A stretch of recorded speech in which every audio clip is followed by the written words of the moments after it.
Hey, what is up guys? So I wanted to do a quick review today of Dimension 7 for Vanguard. This is definitely very insane, this episode.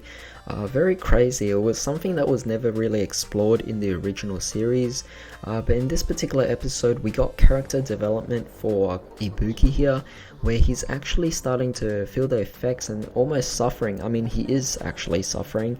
I mean, he was actually like vomiting because he was too scared to actually delete his opponents from the game, which is pretty crazy. I mean, severing the connections from other players to Vanguard is obviously going to be a big deal, and seeing Ibuki just lose several times throughout this episode was definitely something that was really real. I mean, we got to see Kyo and Kai pretty much regain their mojo for the game again, but overall with Ibuki it seems like he's definitely going to be struggling a lot more. So he went up against Suiko, and you can even see there, very funny of course, the episode where they actually, it's a running gag at this point, where Suiko is meant to be considered old by a lot of people, first Naoki and now Ibuki as well, but yeah, it's definitely very humorous there. But overall you could definitely see the seriousness that things are starting to take here. A lot of dark things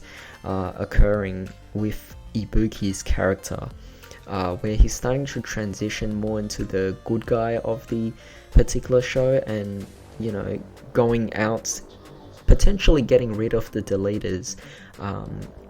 Of course, we already got the movie Neon Messiah, but the interesting thing is, how is Ibuki going to actually transition into the Messiahs?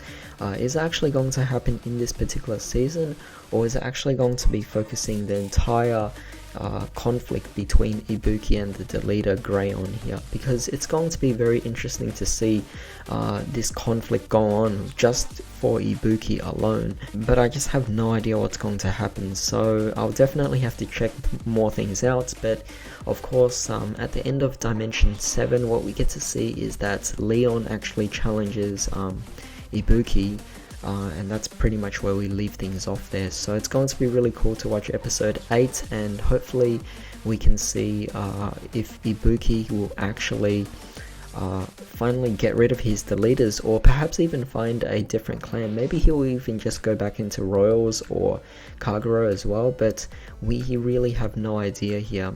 Now, it was really cool to see that Jillian and Charlene actually joined along with Leon as well. But in this case, they do seem to be older than Leon, which was definitely really weird to see, because in the original series, they were about the same age. The other thing is, they don't seem to have much of a personality in this particular version, at least their own distinct personalities, where we could actually tell if one was Jillian and we could tell if one was Charlene.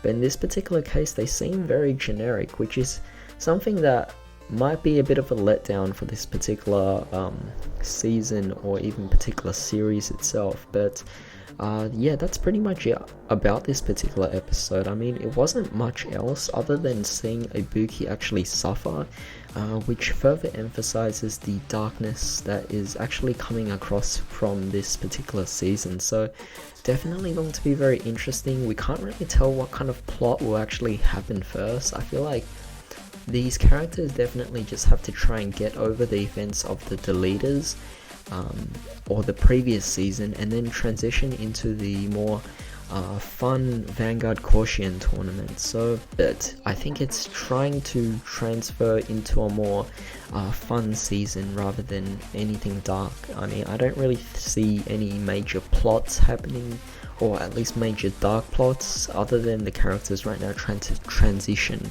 out from the previous season. So yeah, tell me what you guys actually think about this, but in the meantime, hope you guys have a great day. I'll see you next time.